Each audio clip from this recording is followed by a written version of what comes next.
বন্ধুরা দেখেন কত কচু শাক হয়ে গেছে আমার মাশাআল্লাহ। এখানে এই যে কচু শাকও হয়ে গেছে, কচু শাক হয়ে গেছে, এই জন্য কতগুলো পেয়ে নিলাম দেখেন।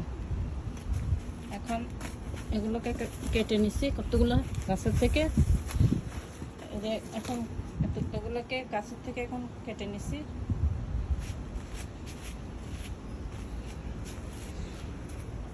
ফ্রেশ ফ্রেশ কদু আর কচু শাক কেটে নিছি। এই যে অনেক, এখন এগুলোকে বাইরে বসে বসে কাটাকাটি করব।